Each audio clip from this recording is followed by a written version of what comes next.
教育局公布中小學數字教育發展藍圖，課程發展議會委員張澤松話：藍圖為全港中小學提供清晰發展方向，希望學校教學生應用人工智能，同時唔會外判思維能力。梁浩千報導。現時唔少學校都有加入人工智能輔助教學，但使用嘅步伐各有差異。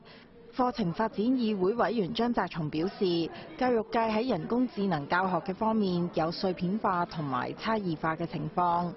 最新公布嘅中小學數字教育發展藍圖可以為學校提供方向，核心理念係希望學生使用人工智能，同時提升思考能力。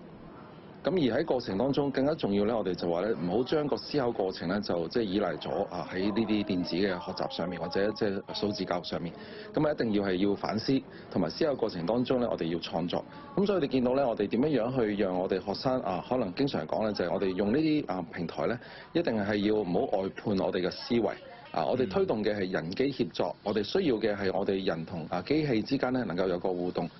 對於教師每3年需要完成至少30個鐘嘅數字教育培訓，佢話時數明顯唔夠，但相信唔同嘅學校間可以分享經驗。第3個層次去推動咧，其實正正就係學習圈嘅模式啦。我相信見到其實老師之間咧，我哋英語嘅講法叫 organic growth， 佢哋之間咧其實係會有個相關嘅信息嘅一個傳送。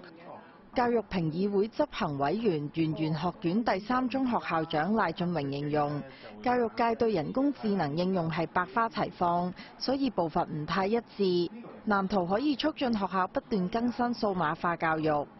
AI 真係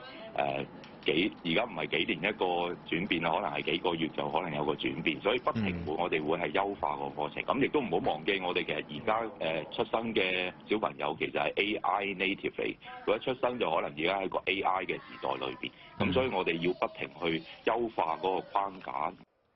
賴俊榮又話：教學數碼化會增加教師嘅工作量，但屬於大勢所趨，會為老師提供專業嘅培訓，有需要嘅時候亦都可以增加培訓時數。有線新聞梁浩千報導。